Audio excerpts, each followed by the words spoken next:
Thanks for joining us at the Business Growth Café, where each week we select from a menu of topics for a focused discussion with an industry expert to provide insights that can impact your business's growth. With your host, Angelo Ponzi. I am Angelo Ponzi, your host here at the Business Growth Café, and thank you for joining us. Whether you're an avid listener to the show or frankly you're here for the first time, the concept of the Business Growth Cafe is business advice, right? To give you guidance on how to grow your business and be successful. Now, we talk about business growth all the time on this show, but we recognize it's easy to say grow your business, but not easy to actually do it. There are so many factors, bumps in the road, obstacles that you'll face, not only in the early stages of your business, but as your business continues to grow.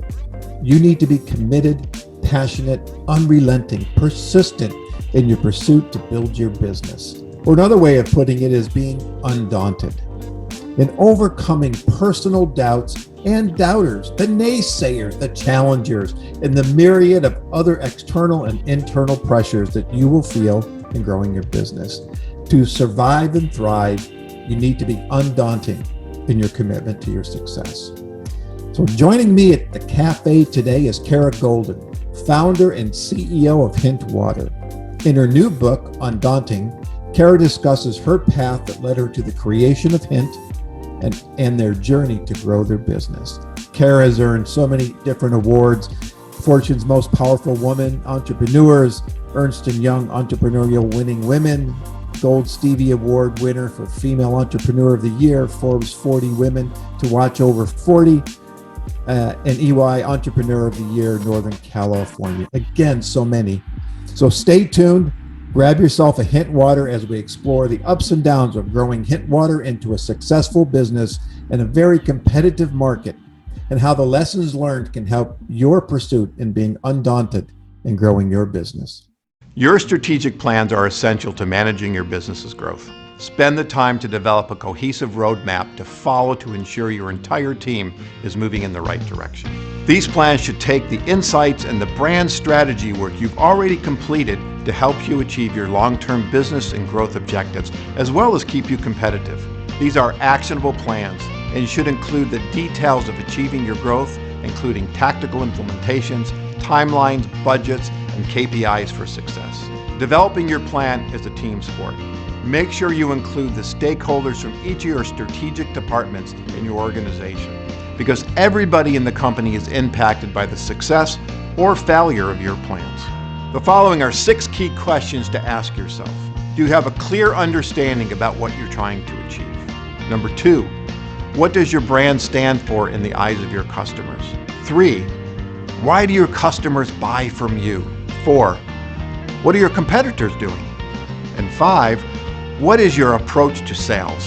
Where are your opportunities for revenue coming from? And number 6, how can you differentiate yourself from your competition? Visit theponzigroup.com to learn more. Well, Kara, welcome to the Business Growth Cafe. Thank you. Excited to be here. Yeah, I really appreciate you carving a little time out of your busy schedule.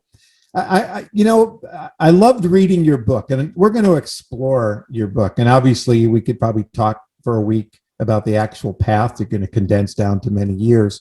So there are some key things that I want to kind of dig into.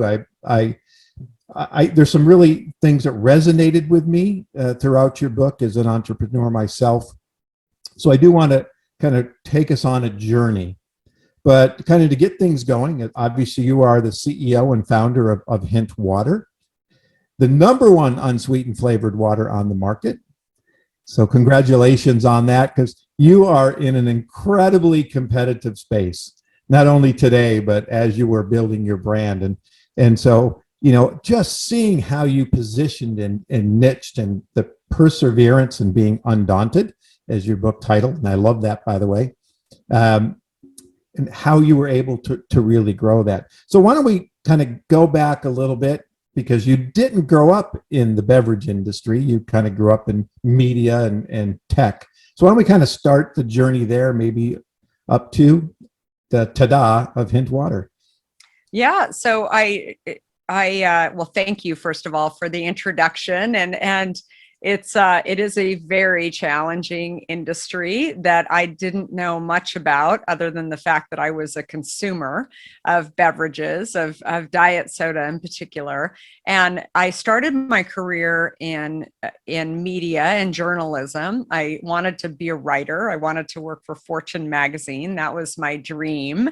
And although that didn't really happen, it did land me in New York at Time magazine. I went from there to what I think would be termed today as a late stage startup called CNN. And Ted Turner was still running around the office. And, we were building the impossible. He had a vision for 24-hour news that was, so many people said, who needs it? I mean, I can't, what's wrong with 6 and 10 o'clock news? Yeah, and exactly. so it was those kind of moments, I think, of working for people like that I didn't have a full appreciation for until much later. Mhm. I moved to Silicon Valley and with my soon-to-be husband, and ended up working for a startup that was a spin out of Apple that was doing CD-ROM shopping. That was a little known, little discussed Steve Jobs concept that was taking images and putting them on a disk rather than waiting for baud modem speeds. Dial-up was still pretty archaic, and we were fighting with our siblings about not getting on the phone while they were on AOL chat rooms, because you'd get cut off, if for those of you who might remember those days. And America Online was one of our investors. They acquired us. So I went through my first acquisition in the mid 90s. And that's when I was asked to run this business called e-commerce and shopping, and was handling all the partnerships for America Online. So going out to retailers like J. Crew and LL Bean. I had the best job in the world. I mean, who wouldn't want to be dealing with retailers and shoppers? And that was my world. And it was, finally $1 billion in business, which I look back on too as nobody ever really thought that e-commerce and people would shop this way, in the way that certainly they do today. Mm-hmm. And when I decided it was $1 billion in revenue and it was time to leave, it was my primary purpose was to spend more time with my family, which was not a very popular decision to many people. I certainly had my own doubts whether or not I was doing the right thing, but I really didn't want to know the United Airlines pilots better than my own family. And crazy. so I was looking to kind of stay in the Bay and not travel as much while I had 3 kids under the age of 4. And it was during that time when I think I really started to focus on what I was putting into my kids' bodies, and kind of recognizing things that I had never really paid attention to, not just what they were eating and what I was buying for them, but also types of products that I was putting on their skin. All of that was kind of going on. And then I finally decided I should really pay attention to all of that for myself, because in order to be the best parent, I have to practice what I preach. And it's not just about giving it to my family, but also giving it to myself. And I had gained a bunch of weight over the course of my pregnancies, and was terrible at losing the weight that I gained, but also had developed terrible adult acne, which really bothered me because I had never even had acne as a kid. And now as an adult, I did. And so I was trying to get healthy and figure out exactly how I, solve these problems while I didn't have a job. After I'd given up on sort of solving these problems through creams and food, that's when I started one day, purely by accident, looking at my drink, my diet soda, my Diet Coke in particular, and saw all of these ingredients that I was putting into my body, not really thinking that it was probably a problem, because it was called diet, right? And that was the key thing that I later learned, that these healthy perception products like diet soda versus healthy reality were all over my life. And I just decided to test, kind of concerned that I wasn't really sure what I was putting into my body. But it was when I did this test and saw the results, that's when I realized that I had been fooled and marketed to for many years. I had been drinking diet soda since I was 15 years old. I was an early adopter when Diet Coke came out. And when I gave up the diet soda, that's when 2.5 weeks later, I lost over 20 pounds. My skin cleared up. And what had seemed impossible to me was all of a sudden so easy. And I couldn't figure out why no one else knew about this. And it was this epiphany that had kind of happened in my own home, that I thought, if I could just take a product like I had been making in my kitchen at this point in order to get myself to stay on this path of just drinking water by slicing up fruit and throwing it in the water, then I could help a lot of other people who are spending billions of dollars on diet drinks, on diets overall, just by helping them enjoy water. Maybe that's not all they have to do, but as a first step. And so I thought, maybe while I don't have a job, maybe I should take this product to Whole Foods. How hard could it be to get a product on the market? And I explain all of this because I never really thought about it as, okay, I'm going to go start my own company. I'm going to do better than vitamin water out there. I'm going to take on big soda. For me, it was very personal because I had solved this problem for myself in my own life. And I felt like I had come across something that other people should know about. And that was the beginning. It's interesting. There's so many stories of people that kind of did something for themselves or baked the cookies and then turned it into a business. So I really appreciate that. I have a friend of mine who has a brownie business, and the recipe's 100 years old. It's been handed down for generations. And she is the only one out of the generations and her sisters that ever decided to actually turn it into a business. And so I certainly can appreciate that evolution. I was also a Diet Coke junkie. That was kind of my go-to product. I kind of got off soda about 10 or 12 years ago, just to the pure nature. I reflected back one day as a child dumping Coca-Cola on my rusted bicycle chain. And I thought, if that could do that to my chain, what's it doing to my to my insides? Interesting.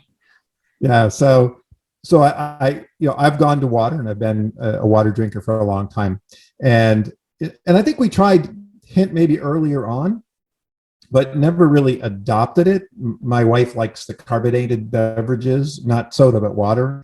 And I don't. And so I just stick with pure water. So first of all, I want to thank you for reintroducing me to Hint, because now it is a mainstay. It is mine.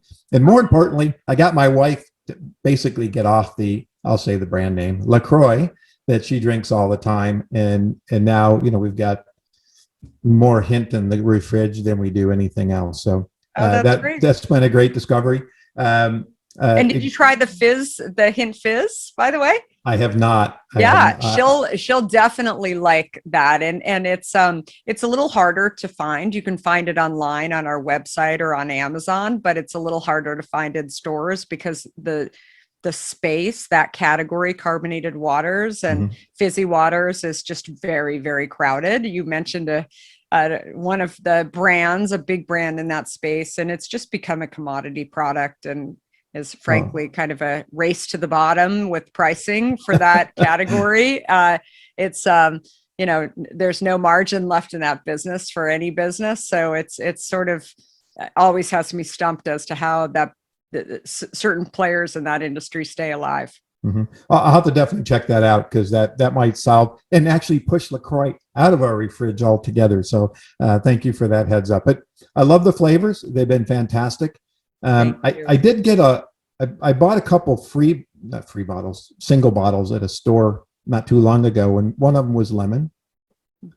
And I had 2 bottles, and I told her one was mine, one was hers. And of course, both were hers. And that was the end of that. So I haven't found it again, but I'm going to. Lemon is really good. Lemon was actually a really tough flavor. So it took us a lot of people are surprised to hear that was one of the flavors that we wanted to do for a long time. Seems really simple, but it's it's one that, because we're using real fruit in the product. I mean, a lot of people know that lemons, turn into turpentine if you're, so it's it's a tough thing. You have to be very, very careful with using real fruit in order to actually not turn it in certain fruits. And that one is one in particular that was because we use the essences and we're using the rinds. It's while we make it simple for the consumer to understand, it's actually a very complicated product to make.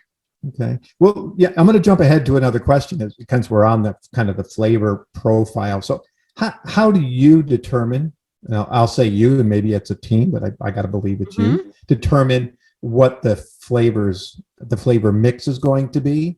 And, how do you experiment with those? Obviously, I'm assuming you're not doing it in your kitchen anymore. So, how do you kind of go about doing that? Well, it still does kind of incubate in the kitchen and start playing around with different things. I'm constantly, when I'm at, farmers markets or traveling over the last decade, I'll pick up fruits along the way. And I've always been a big fruit eater. So for me, it's just kind of experimenting. And what I found though is that over the years, people have asked me what flavors didn't work. And I think that I've tried things. For example, one of our flavors that we came out with was hibiscus. I grew up in Arizona. You know this from being in Southern California, where there's, huge Spanish, Latin America, population that is used to things that grow in, southern part of the U.S. and the Southwest. And so I grew up drinking hibiscus teas. My mom was a huge Sun Tea, if you remember Sun Tea maker. And so we came out with a hibiscus product. We had a honeydew hibiscus and also a hibiscus vanilla flavor. And they were amazing, but nobody understood them on the East Coast. And so you could clearly see, and I think it's an important point that when people buy products, particularly in the grocery store, unless they can actually taste it, they have a vision for what it's going to taste like. And so we found that our top flavors are blackberry and watermelon and cherry, the exact same top flavors that are in, the fruit section in a grocery store. And so while some may tell you they want unique and different, whether that's the consumer or the buyer that is actually, kind of your gatekeeper to getting on the shelf, the reality is that in order to have a broad base for a consumer, these kind of niche things like hibiscus, although they tasted yummy, would not be a top flavor until people could actually imagine it. So, but we, still incubate flavors. Our kids who are now all 3 in university and 1 in high school, I mean, they'll tell us this is terrible. They're very honest about it. Oh, this is really good.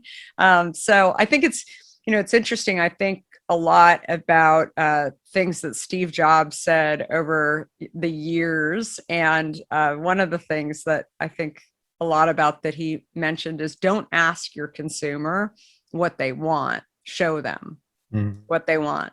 And I think that that's what we've learned. One of the chapters in the book is something I say a lot: fly the airplane as we're building it. I always advise entrepreneurs to get your product to market the best you can and as cheap as you can, because you're going to learn a lot once the consumer has the power to buy your product or pick up your product, and without actually telling you, they'll show you exactly what they'll end up doing. And I think that that's a really key thing. I mean, there's large companies spend millions and millions of dollars doing all of these focus groups.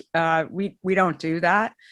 Even as we've grown into a much bigger company, we just get it out there and have consumers respond. And we find that that's a much better, much more predictable mechanism for figuring out what the consumer will do. So really looking at product moving, actually got research was one of my questions. Because part of my background is research, and I've done a lot of consumer focus groups and a lot of other taste testing.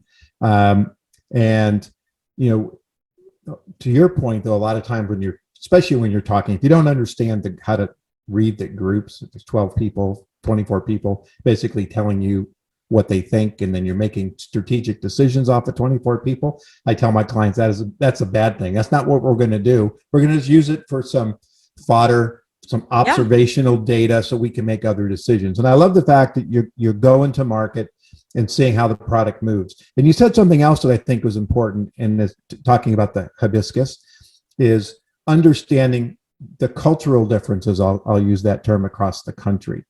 I worked in the alcoholic beverage industry for a long time, and the Jackson Family Group was one of my clients. We were doing this campaign development, and it was about coastal. And so we just went, hey, California, we'll go down and shoot some water and watch the ocean, and that'll be our coastal.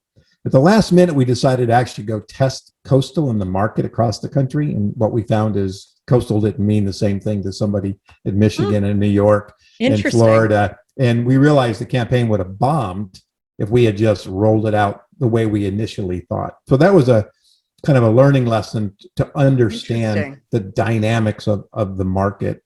And I worked on another Simple Green, which is an all-purpose household cleaner. And we were down in Florida, and we were marketing to the Hispanic market, and we're telling them how to use it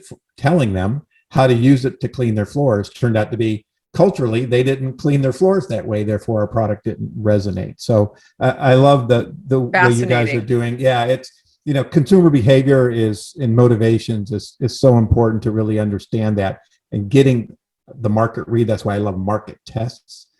Get the product out there, see how it moves and things like that. So one of the questions I always ask my guests, and when you think about the continued growth of Hint, what keeps you up at night? Well, first of all, I think the last 17 months for everybody has just been absolutely crazy. For Hint, we were always, in my mind, considered an essential product, but we are regulated by the FDA.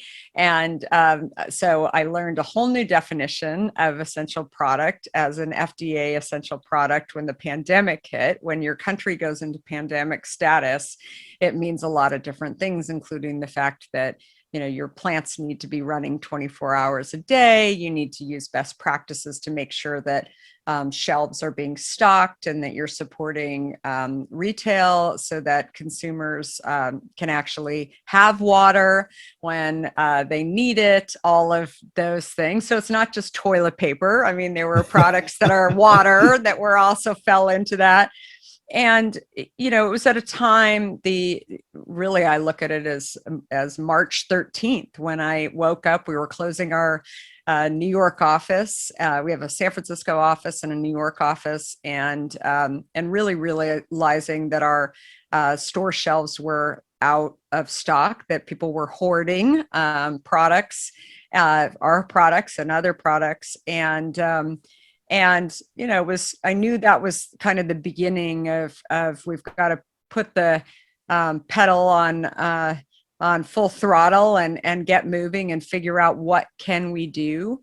And it was definitely a time when we saw a piece of our business, an important piece of our business, to the tech community. Initially, we became the largest beverage in Silicon Valley to Google, Facebook, with all offices closing. We knew that business was going away. We didn't know how long it was going away for, but it was at that point that we decided that we had this channel beyond retail and beyond offices and food service that we could utilize, which was direct to consumer, which we had started back in 2012. And so we decided to really throw the gas on that. So over the last 17 months, that has tripled in size. And lots of other things that we had been focusing on, automating a lot of our production lines. When we're filling our product, we don't use preservatives in the product. And so we had been focusing on automating and getting people out of the room when we were doing the actual fill, for concern that if somebody, forget about somebody having COVID, but somebody sneezing on the line, if anything got in the bottle, we had been concerned. Nobody in the beverage industry was that concerned about it. We were, coming from a different industry. So our paranoia over the last 4 years actually became a huge benefit to us being able to keep our plants open 24 hours a day. And also the fact that we do everything in the US. So all of our production, all of our bottles are blown in the US. We don't, and I say that as an example, that that most cans come from China.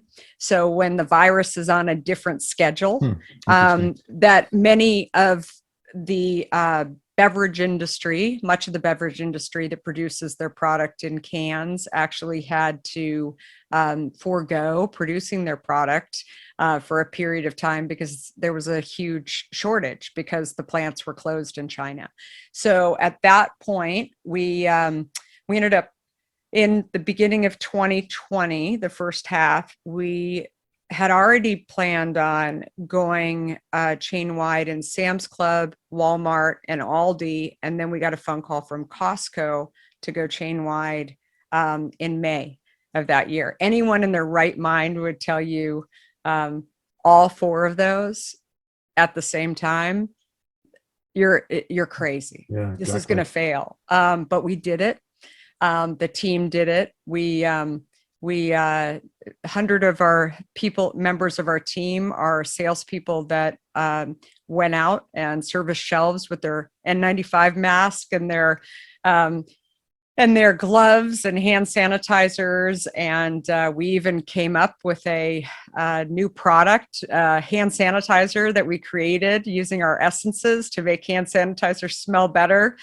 So we didn't stop innovating through the entire time. And like I said, our direct-to-consumer business really took off, but our overall business grew over 50% during this time.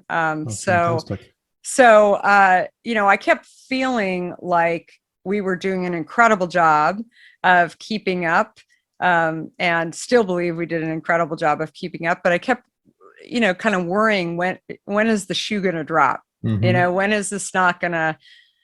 When are we really going to feel something? And I think we did an incredible job. I mean, through it. And even though we fought, losing pieces of business, I think a lot of the things that I talk about in the book, of having diversified different channels of revenue coming in, if one piece goes away, I share stories in the book that can't put all your eggs in one basket. A lot of those challenges and lessons that were hard. What I saw during the pandemic was we were ready, and we were ready to continue figuring out how to move forward. Even I had turned my manuscript in for my book right before March 13th. And it was when I saw all of this craziness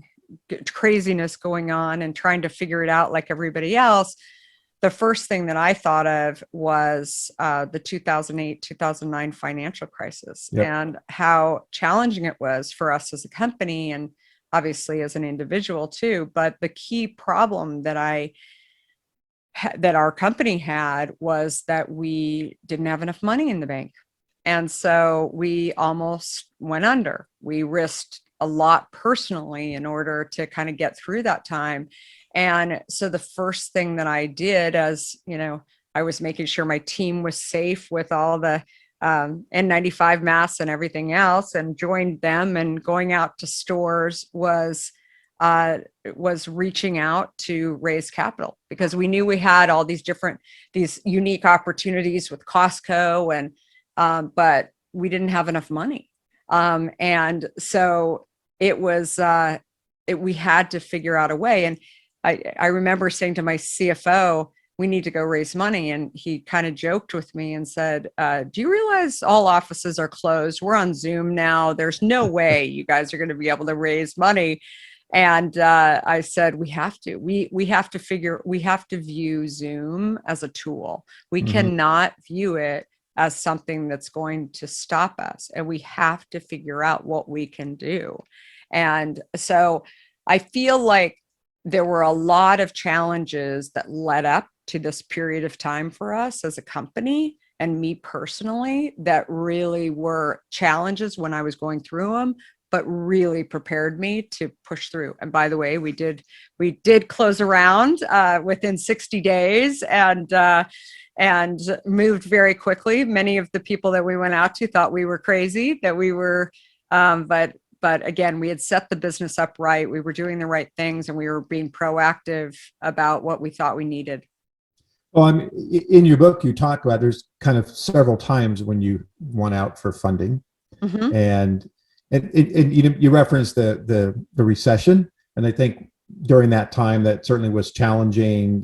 You think you lost Starbucks at the time, and then one door closed, the other one opened, and then Amazon came in, and there's that evolution to that next level. But you guys did something that I found really right on brand, undaunting, is you got to a point where you went out and agreed with a strategic venture capitalist, whatever you wanted to call them, where you kind of risked it all.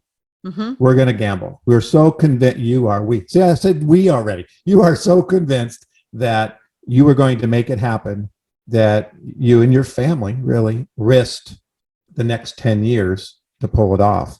And so that just was incredible to me. A lot of people might have said, yeah, you know what? We're comfortable. We got some money in the bank. I don't know. Maybe this thing hasn't quite gone the way we want. But it's that perseverance and that push and the constant learning and evolving that I found in your book just exciting. And then here you were again. We come out of the recession, and now boom, there's a pandemic, and same kind of thing. Opportunities creates a need, and you guys solved it. And Zoom is a tool, not an obstacle. Yeah, no, it's absolutely right. And again, at the time, I mean, I remember when I was sharing my book with a few people, getting quotes from them. One of our investors is John Legend, and I gave him a pre-copy of the book, and he read the book, and he said, I kept thinking as I was turning the pages that this is where the company shuts down. And then I remembered I'm an investor, and I think I would know if it shut down. And he said, this is incredible. One of the stories that he remembered was that as well, because I think there's times that you go through these periods, and even members of your family might not even know and what you're going through, right? And because it's too complicated to explain why you would do something. Maybe you have a little bit of your own doubts. Are you doing the right thing? And then, so many people will weigh in and say, that's really stupid. That's not the right thing. But it was really this conviction and belief that we were doing the right thing. And I was just sharing the story with somebody who hadn't read my book, an entrepreneur that was asking for my advice on closing some money, and had kind of it was different, but it was similar. And I'm a huge believer that just because somebody's never done something a certain way, it doesn't mean you can't ask and get creative. And if you really believe in something and you still feel really uncomfortable about it, maybe you lay it out that, I'll do this. I'm not thrilled with it, but what I'd like to arrange is this. And what's the worst that can happen? They could say no, right? And that is just, it's a life, right? It's a life lesson. And, and I think it really is something that resonates with people. Maybe they will never go raise money, but they look at that story as one where, maybe they think for a moment that I'm this huge risk taker, or that I never had any fears, or I was scared. I was scared that it might not all work out, that was, a bad decision. But I also believed that I had put myself into a position where, I didn't really have a choice. And that's the bigger lesson there, is that when you do that, then you run out of choices, and then you feel like you're up against the wall, and maybe the other side will actually go along with what you're suggesting, but maybe they won't. And I think that is a lesson that, we can all learn from, no matter how many years we've been in business or how old we are, whether we're starting our career or whatever. It's just, you ask for things that you want. The worst that can happen is that somebody says no. And don't get yourself, if you can help it, into positions where you don't have options, because that is not a good situation. Yeah. And I think that was something else that you talked about, is having those options. So we talked about a little bit at all the eggs in one basket. And I probably about 60% of my career was in the advertising business. And we were in tech at points in time. And when tech tanked, the agency tanked. So we started learning, okay, don't do that. And we diversified. And I took these as kind of lessons. And I had 4 lessons. I can't remember if you actually meant them to be 4 lessons, but I wrote them down as 4 lessons. And maybe we can just talk about them a little bit, because you already just did it. So one was stay on good terms. And I think that's what we're talking about. I mean, frankly, don't tick people off that you might need later on, right? There's no reason to. The other one you said was don't take it personally. It's only business, and in which I truly believe in. During my days of going out knocking on doors, I still do that. I used to be like, oh my God, they rejected me. And then somebody said to me one day, well, it's not you, kid. It's just business. Very true. Never put your eggs all in one basket. And the one you were just talking about, if you don't create a network of options, opportunities, potential partners, and employees, you're putting your company at risk. And I thought those were 4 great lessons for my listeners, frankly, that they should, think about, and maybe you want to expound upon some of those. Yeah, definitely. I mean, I think that the first one that you mentioned, just about, do your best to kind of walk out the door with your head held high. And it was interesting. I just had a post recently about this, and it was interesting because the audience, it was on TikTok actually. And I have a very young audience on TikTok who are just kind of starting out, and they're really interested in entrepreneurism. And I was mentioning that, if the role that you're in, the job that you're in, you decide that it's not what you want to be doing for whatever reason, do your best to actually close the loop. Right. And not just for your boss, right? Not just for whatever, the person running the company, but that your colleagues are going to see that. And your colleagues are going to be the ones that are going to remember you when maybe they hear about a job, right? And they hear how hard you tried, right? Mm-hmm. And they're also going to cover you when there's extra work and they're still there. And so it was a really interesting dialogue, because most people are like, they never cared about me or whatever. I'm like, all of that is probably true, but it doesn't matter, because your colleagues and how you actually walk out the door is the most important thing. Now, if somebody asks you, instead of staying 2 weeks, they ask you to stay for a month, then you can't, because maybe the next job that you're going to will go away or whatever.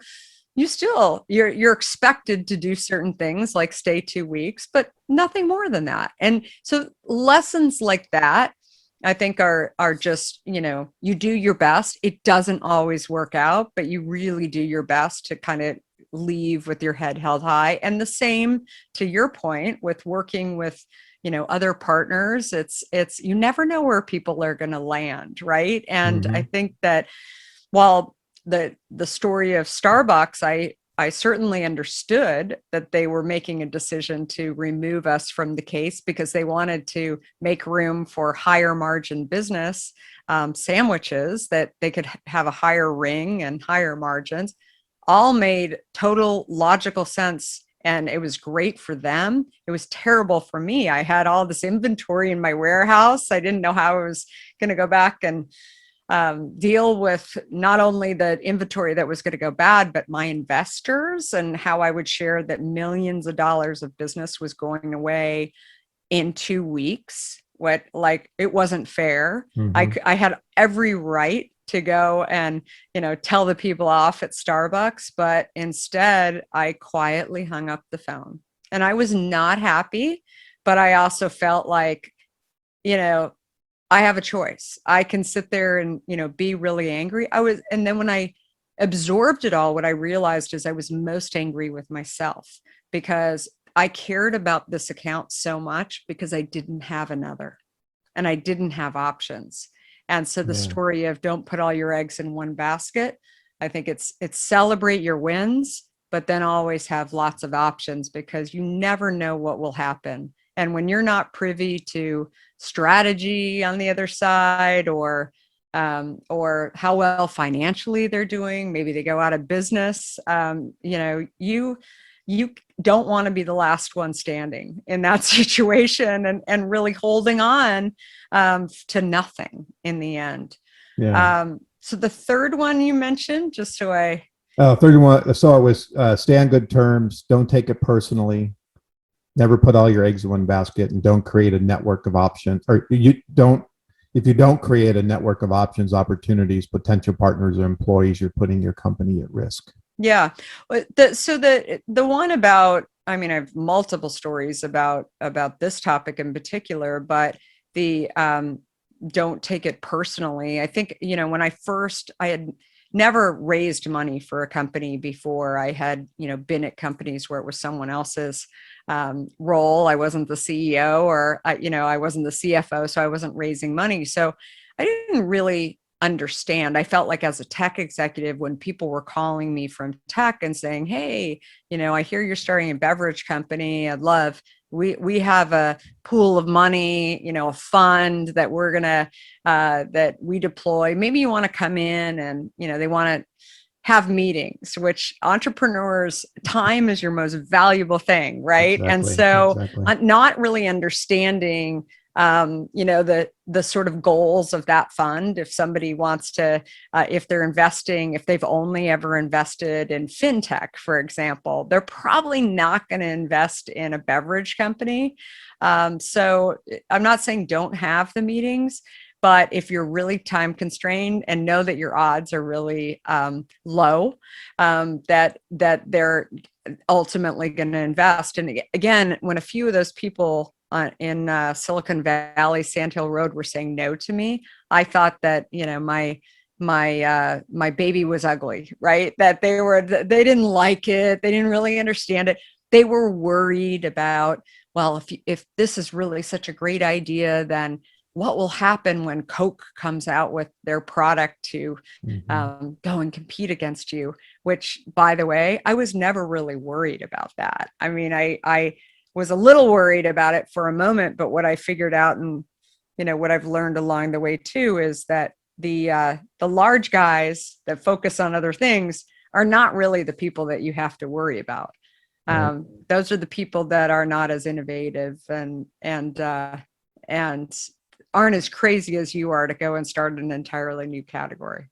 Well, more importantly, they hadn't identified that category as viable. And your conversations in the book with the Coca-Cola people were interesting. Yeah. And I've dealt with some larger organizations throughout my career, and again, through my advertising days, I got to work with some very big global companies, and it's very interesting is when you're talking to some of the developers versus the marketing people versus the C-suite people, and the attitudes they have about competitive products and in market niches and things like that. And normally I'm there as a strategic planner. I'm a fractional CMO these days. And so I look at things a little bit differently than maybe they do, because they're not necessarily out in the trenches and kind of seeing how things are going. So it's always interesting. Well, and I think you've seen this obviously a lot in your roles, where I think that the challenge with companies when you're in the $1 billion, you're in the large public companies, is as long as things are working, you just continue doing the same thing. And Mm-hmm. that is the, my father had actually been, I call him a frustrated entrepreneur, working for a large company called ConAgra. And he had developed a product actually inside of Armor Company, which was acquired by ConAgra, called Healthy Choice. And, I used to hear his frustrations of dealing with, here he is innovating, and his whole purpose of starting that product was because he thought that Stouffer's TV dinners were terrible. And my mom had gone back to work, and he wanted to start a healthier and better tasting product that he actually understood what it was, versus, as he said, Mm-hmm. mystery meat, in the original TV dinners of the 70s. And so I think that innovation is just something that I think most really smart, large company people would say that they're just not really good at innovating and going in and starting not only new companies, but also new categories, which is what we did at Hint. Right. A lot of times I think they just throw money at it and thinking they're just going to bully their way there, and doesn't always work out that way. One of the things you mentioned in 2012 and really currently moving really more direct to consumer. And I'm not sure you mentioned this in your kind of opening, but I called it you had a strategic advantage over a lot of the other folks out there, as you actually came from that kind of e-commerce. I think you did mention it briefly, but you really kind of cut your teeth in a sense on the e-commerce world. And so that's something you were very comfortable with, and probably easier to roll out at Hint than maybe other people were thinking about. Yeah, I definitely had exposure to it. I think that the key thing, I had never launched my own store, though. I had seen other people launch their stores, Mm-hmm. and I sat patiently watching the struggles of many big brands. The Gap is one in particular that was very confident initially about being able to deliver, individual packages to people. But remember, the Gap still, to this day, they don't have a catalog. They have a direct to consumer business, but the early adopters and the people who had it easiest in being able to do direct to consumer were the ones that were used to shipping individual packages to people. So companies like LL Bean had been doing it for years. And so it was very easy for them to jump into direct to consumer. But others, maybe even others that seemed bigger, that were on every corner, were really challenged by how did they do it, and how they didn't have a customer service center. They didn't have a pick and pack operation. They did large trucks to these stores, but it's a very, very different model. So Mm-hmm. I think what I learned was, because I was really in there in the beginning watching their challenges, is that you can learn through challenges. They don't have to be your own challenges. You learn through other people's challenges, but still it was scary when it was going to be my own, that here we were starting. But I think that the other thing, that thinking back on my career, is even though I was in some cases not working directly, but maybe, very indirectly, significantly, multiple levels down from them, but somebody like Ted Turner being a visionary, and while everybody else is saying he's crazy about a 24-hour news channel, he put stakes in the ground around that idea and started showing people why they needed it. And then there were leaders of countries who actually learned that their country was going to war by watching CNN. Mm-hmm. That's really what put them on the map. But also just being, I was always curious, but somewhat obsessed with these people that seemed a little crazy and had this vision, but actually were creating services and products that people loved. Not a lot of people initially, but they were building audiences. And so watching that and knowing, little things along the way, like, you be very clear about your mission, and Mm-hmm. you don't sway, and you have to hire people that believe in your mission and people that are better than you at certain tasks, not saying that you don't understand what those functions are. As I say on many talks that I give on college campuses, that, in order to run a company, you can't just be an engineer. You can't just be a good marketer. Right. You actually have to understand how to build a business plan and have respect for the finance and have respect for the marketing and the engineering and all of those things. But again, kind of living, that was my journey. I didn't know I was on that journey, but huge, great preparation for being able to know that I can do it. I can knock walls down. I can do what others think is impossible. I can start a new company, a new category, but I have to be patient. I have to get the consumer to catch up to where I'm at.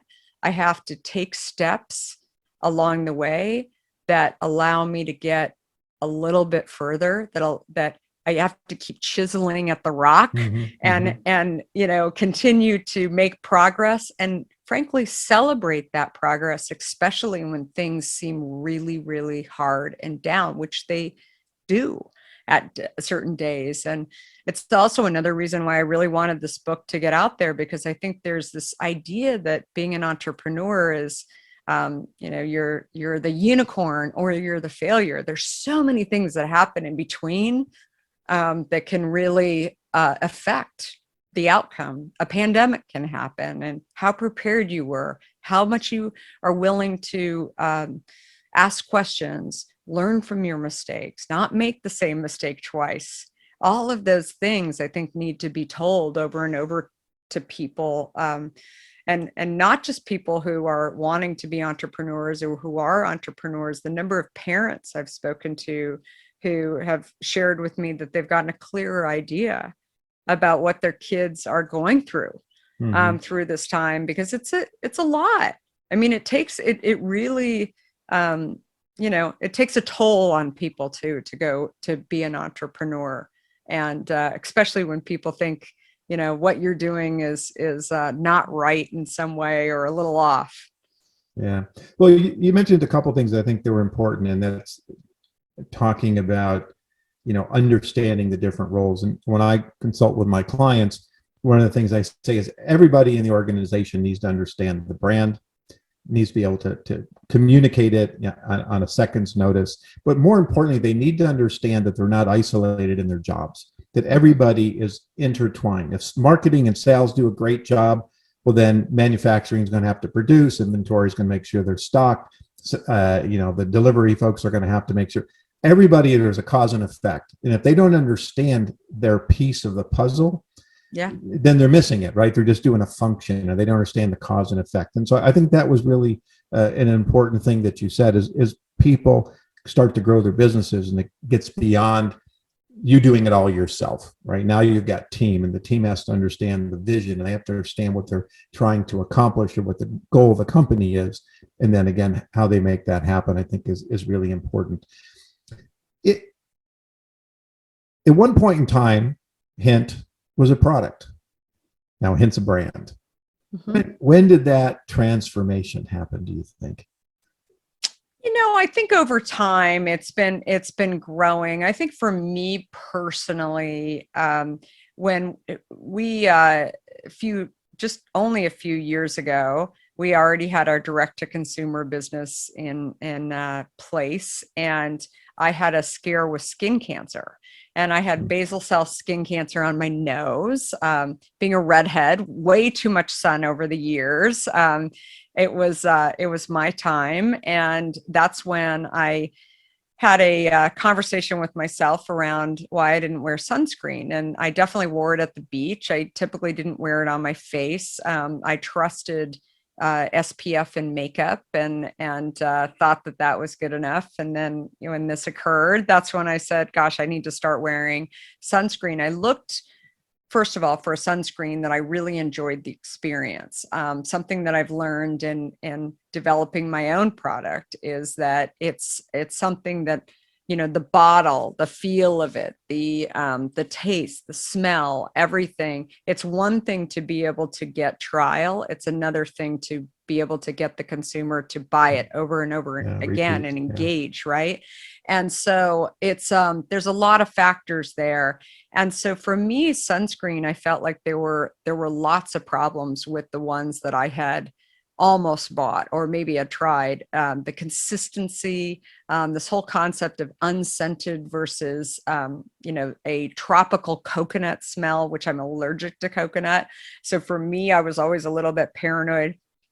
And then the other piece of it was that these products that were available at dermatology offices, that I actually did like the consistency, and in some cases did like some of the smells. They didn't smell too bad, but they were expensive. They were like $70 a bottle. And I thought, in order to get quality products, do you have to spend for your own health? Do you have to spend $70? I mean, even if you can afford it, I just thought it's crazy. And there's a lot of people who need to wear sunscreen that don't, because the price gets in the way.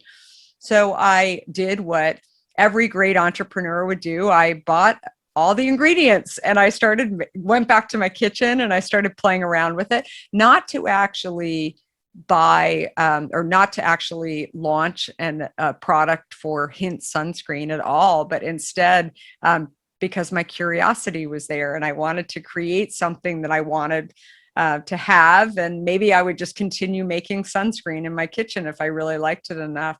And that's when a friend who had been in the beauty industry was over, and she said, you have to get this approved through the FDA, and you have to apply, and it's this different division. And so I started going online and looking, and they needed a name for the company. And of course I didn't have a name because that was not my intent. And so I put the name Hint in there.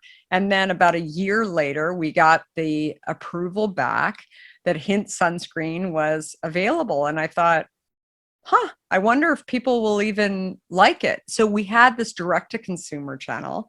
We literally launched it the next week to see whether or not consumers were interested. We had names of consumers, right, from our own purchasers. Yeah. So we didn't have to wait. We didn't have to meet with any buyers. We just launched it. And we said, hey, we weren't even prepared enough or wise enough to go out on the beach and spray it all over people. I mean, we basically just said, let's just see whether or not it works. So we sent out an email. Like 80% of the people who had purchased Hint in the last 24 months bought a bottle of Hint sunscreen, which I thought was insane, right? I mean, it was crazy. They hadn't even tried the product. So that was the moment when I said, we have a brand that people trust, that they wanted to. We shared the story of what my why was, and people, it was $20 a bottle versus $70 a bottle, and people bought it. And I thought, wow.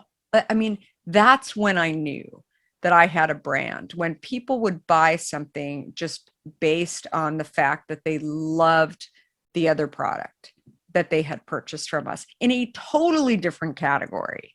And then the other piece of it, not related necessarily to when I knew I had a brand, but in terms of my purpose, I had believed when I finally said, okay, maybe I launch a sunscreen, maybe I put Hint on it. There was a few people in the beverage industry who said, what the heck is she, truly a tech executive, whatever, what is she doing? Anyway, and you'll always have people talk. You'll always have the haters out there.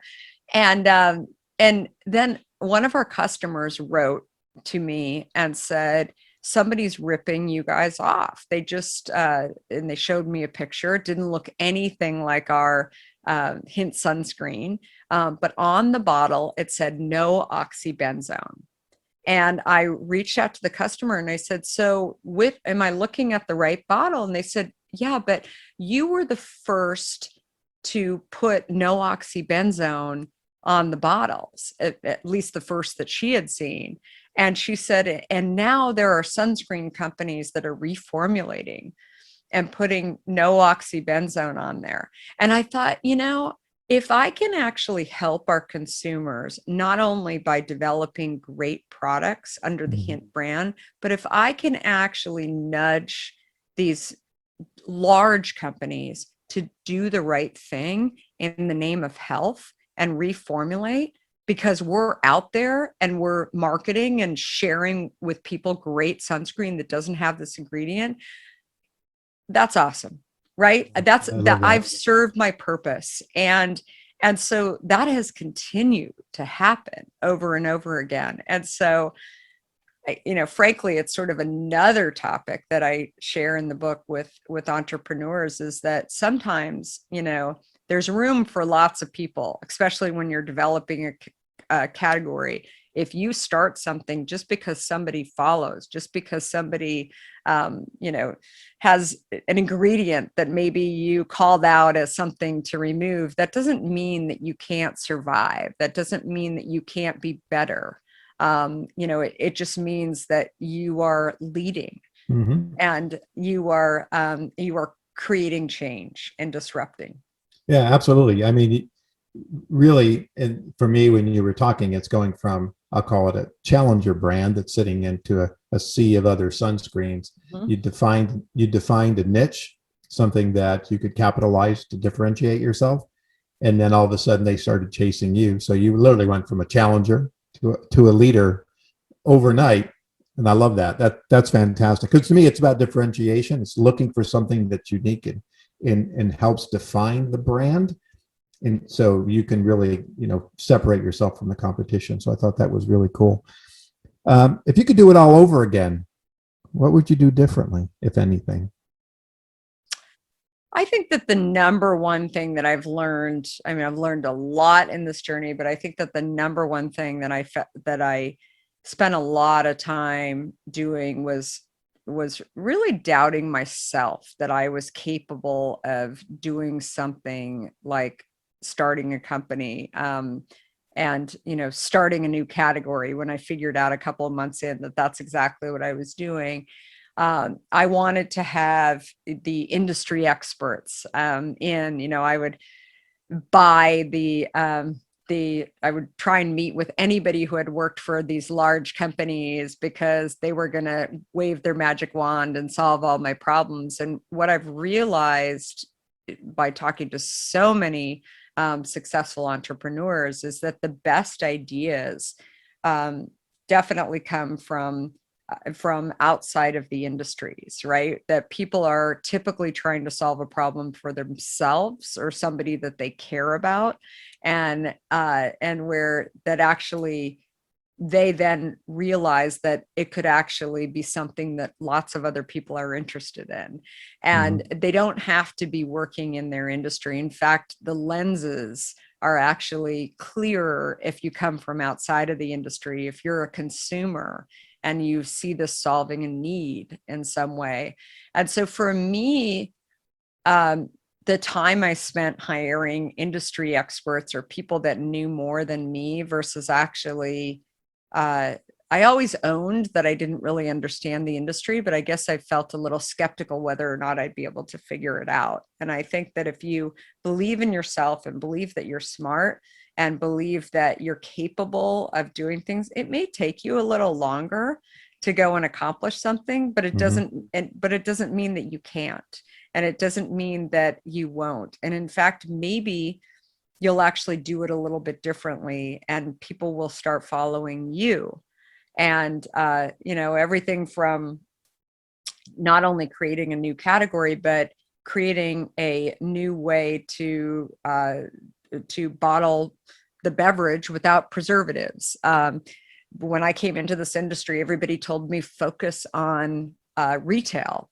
It's only in retail. Well, there were tech offices. That's kind of where we grew up.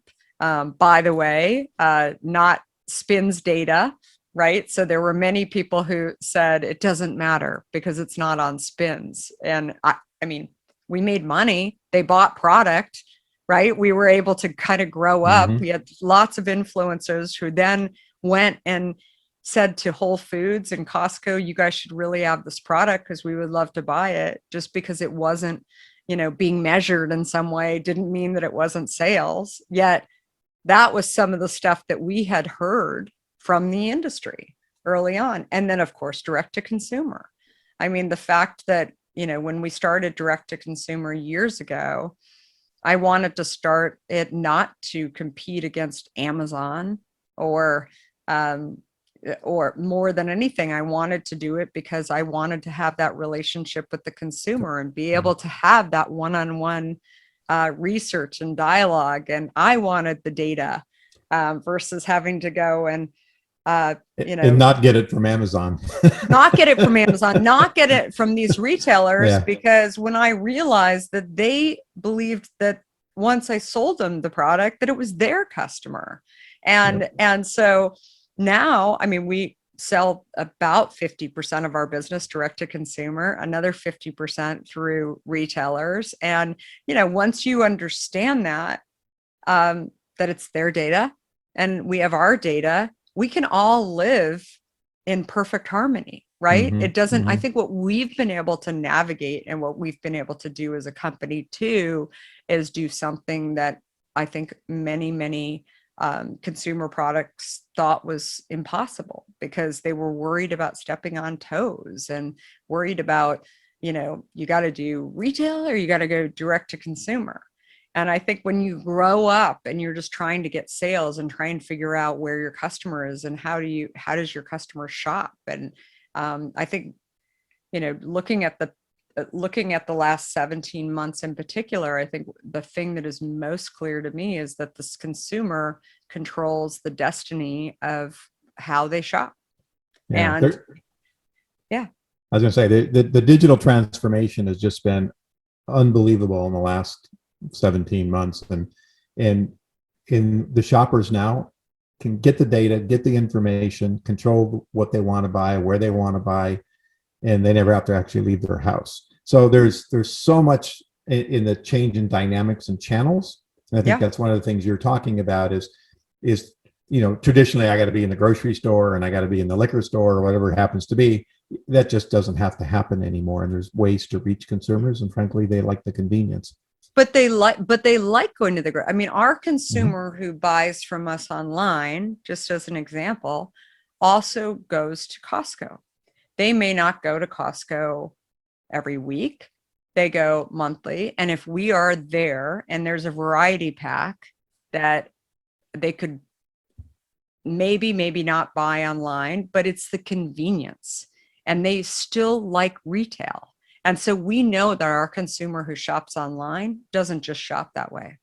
They also go into other stores, and but it's their choice. And so if you're not servicing all these different channels, if you don't have an offering in all these different channels, then you risk the opportunity to, you're missing that consumer and how they're choosing to shop. Yeah, I know my wife, I think she hits like 4 or 5 different grocery stores plus Costco. And then, we do stuff online as well. I know we're kind of coming down to the end here, and I appreciate you, giving me the time. There was something you mentioned in your book, and I had to chuckle a little bit because I experienced this. And that is I worked with my wife, not now, but I worked with my wife we've been married 31 years. We probably worked together for 21 of them through either our ad agencies or consulting businesses that we had. And the question I always got is, how do you work with your wife? I couldn't do that. Right. And so, through your book and kind of the evolution of your husband and how you guys started really working together. And I don't know if I dreamt it or was in the book, but it was like people asking you, how do you work with your husband? How do you work with your spouse? Right. Yeah. And I think it was an accidental decision as well. I think that more than anything, he saw that I had this idea for a business, and he thought, he's the first person to say he thought it was crazy. He thought I had other opportunities. He wasn't quite sure why I was doing it, but he also felt like I was enjoying what I was doing. I was very curious. I thought I was solving, a problem, and who wouldn't want to see, any member of their family have that passion and interest and curiosity. And after, he was sort of keeping one ear to kind of what I was doing, he also saw me writing checks off of, our personal joint bank account.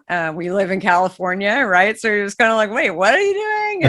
And he's a recovering, as he says, Silicon Valley tech attorney, intellectual property attorney. And so he why not? He started helping me deliver cases when I said, hey, what are you doing? Can you go take these down? I'll change an extra diaper if you do that. And so that's how it started. And then what he realized was what he really had interest in was the operations side. And so some of the stuff that I was bringing up as, specs, like the not having preservatives in the product, for example. He had, prior to going to law school, he actually worked in molecular biology research at Cornell in New York, at Cornell Hospital, and was very, very passionate and interested in sort of the science side of things, the why. And so he started, digging in, and also being an intellectual property attorney. I mean, it was kind of the way his mind worked, and he was very intrigued and interested. And so he would get on the calls with many of these bottlers that I was talking to. And what we realized is we had this like yin and yang. We not only had, children together and really, enjoyed each other's company, but one of the reasons that we really enjoyed each other was because we had different skill sets. And we had, this ability to appreciate each other's, here's where he comes in. And so this dog and pony show, we again didn't there was never any fight. Oh, talk to him, he's much better. Talk to her, she's much more interested in that. Having said all of that, what I think that the beautiful thing is that it's allowed us over the years. He's our chief operating officer, and the interesting thing is that there have been days, especially raising a family of 4 kids, where I've had to jump in and do things, and kids have been sick or whatever, and I've had meetings that I wasn't able to go to, and he's been able to jump into those meetings, because I think being in the same house, we definitely know what's going on with each other. And as I share with people as well, the same is true. If I have to go to a plant and actually run our product or understand specs, I know enough about what's going on, but I'm also very, very confident that the way that he set it up is the way that it should be set up. So I think it doesn't work for everybody, but where it does work in our house is being able to have a focus of 2 things: our family and our business. To me, it almost seems easier when I hear people talk about multiple executives, multiple families, very complicated. For us, it's actually really simple. It's our family and it's our business, and this is what we do. And it's I think if we were both both finance people and we were starting a company, maybe, we'd have a difference of opinions about stuff, but it's very clear that we respect each other's, what we're really good at. And we believe that each other is really good at things that maybe we're not as interested in. Or it's not that we can't do those things either. I think that that's the other thing that, when I hear entrepreneurs say, oh, I don't know anything about that, you should talk to them, I think that's not really the right answer either. That you have to learn all the different aspects about a business. You can't not understand, direct to consumer and all these things that could cost you a lot of money and get you in a lot of trouble if you don't really understand all the different aspects of it. So, but it's been a lot of fun. We just had 26 years, celebrated 26 years, 3 in college, 1 in high school. That's great. Congrats. Trying to help them find what they want to do when they grow up and find their passion.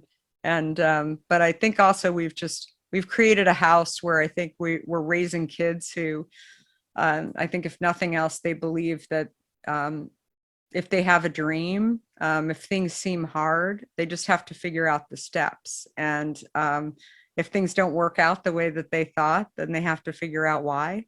And they have to keep moving and doing things.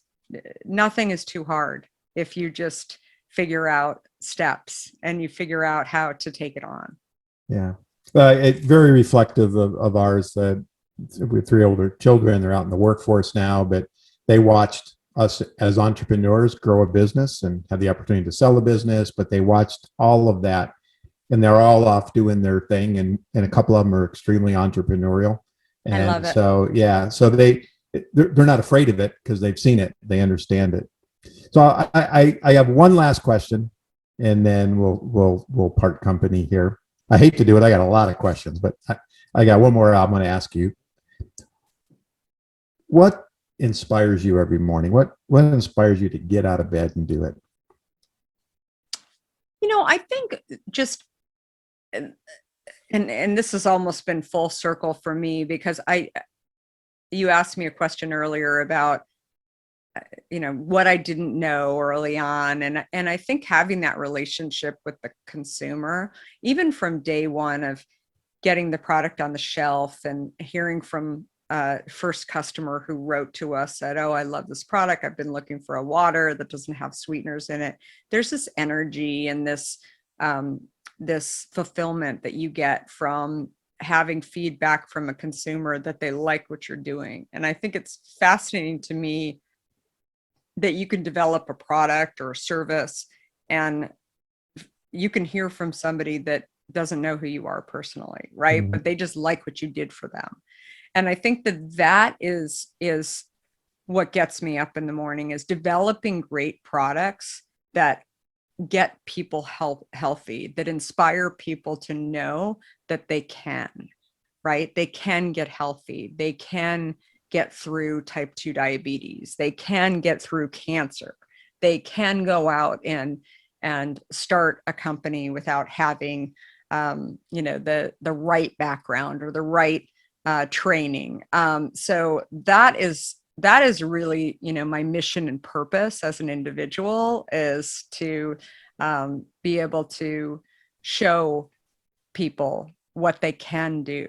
And I feel that I've done that, not just with Hint products, but now with the book, and it's that's what gets me up in the morning. All right. Well, fantastic. Kara, this has been great. I've really enjoyed this conversation. Like I say, I have lots of other questions, but maybe another time. Why don't you tell the listeners where they could buy the book, your website, any kind of information that you want to impart, and let them know especially where they can buy Hint. I'm encouraging it for sure. Yeah, Drink Hint or Amazon or any store pretty much has Hint products, and the book is on Amazon and lots of bookstores. It's called Undaunted: Overcoming Doubts and Doubters, and really about the journey of building something that is pretty special. So I'm really happy to share it. Yeah, real quick, are you doing dog toys too? Because I know you kind of sent me a little care package, and I actually, my son has 2 dogs, and I gave him the dog toy. Oh yeah. And the dog's been walking around with. They tell me he won't let it go. I think I sent a picture to your assistant. Yeah, it's very cute. And they love it. Oh, thank you. Yeah, it's as somebody said, I saw one of our early investors the other day, and he said, I have to tell you, and you guys might have the best swag of any company where, and again, I'm such a dog person. I've got my picture of Sadie up here on the wall, and she podcasts with me every day. She's over here laying on her dog bed. And so when I had an opportunity to create the bottles, we've received so many pictures from consumers who have shared that the dog runs around with a Hint bottle in their mouth. And I thought, well, let's make it a little softer and much more fun. So that's what we did. That's great. And you have a podcast. Why don't you tell the audience about that? Yeah. So I have a podcast. It's called the Kara Goldin Show. It's on every Monday and Wednesday on Apple as well as Spotify. And my focus is really sharing the journeys of other founders and CEOs. There are always incredible stories on there, stories of challenges and learnings along the way, and typically from incredible brands where people have, so often, I think until you actually know the backstory, you think that, it's a perfect brand, no challenges, no struggles along the way, and learnings that have happened. So it's typically, 30 to 40 minutes of really hearing people's journey. And it's kind of my gift to listeners, but also my gift to other entrepreneurs and CEOs who are really doing great things out there. So it's been a lot of fun building that as well. It's been 3.5 years. It's hit #1 trending podcast in entrepreneurship and how-to education, and so it's been a lot of fun building it. Yeah, fantastic. Yeah, podcasting is interesting, and it is a journey for sure. About 145 shows in so far, and it's been a lot of fun. And like you, I do guesting, and so it's been fun to do that. And I have to say, are your commercials, are they relatively new? Yeah, because I don't remember, and maybe more awareness, obviously, because I knew we were going to talk, but I noticed the TV and the radio spots now. Yeah, we have radio going and television going, and it's interesting. Most of those ads, while they're branding, they actually send consumers to drinkhint.com, which is where you can order product. But we know plenty of people who see the ads go to Costco or their local supermarket and buy the product, and that's great too. So I think it's we've really found a way to kind of get to the consumer, and as I said earlier, it's really about the consumer makes the choice where they shop. Yeah. Well, fantastic. Thank you again so much. I really appreciate your time, and I look forward to drinking more Hint. Thank you so much. And please, everybody, reach out to me and let me know what you think of Hint, and if you get a chance to read the book as well. All right. Well, thank you. I'll put a link to the Amazon in the show notes, so hopefully people will click and go buy some books. Perfect. Thank you again. All right. Thank you.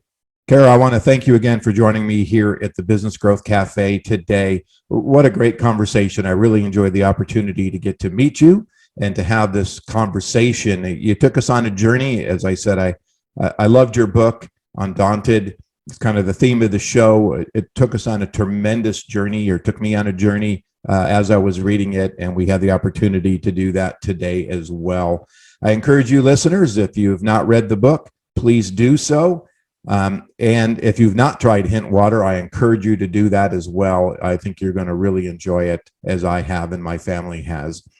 I appreciate you listening in today. And if you're a new subscriber, thank you very much. If you're new to the show, thank you for that as well. I encourage you to become a subscriber, or at least add us to your podcast listening favorite, so you can get alerted every time we have a new show. And also from the great content that you get to benefit from. Either you're here because you enjoy the stories, or you're here because you're looking for business advice on how it can help your business. And all of my guests help provide those kinds of insights for you to learn. So I hope you'll join me here next week at the Business Growth Café. Enjoy your week.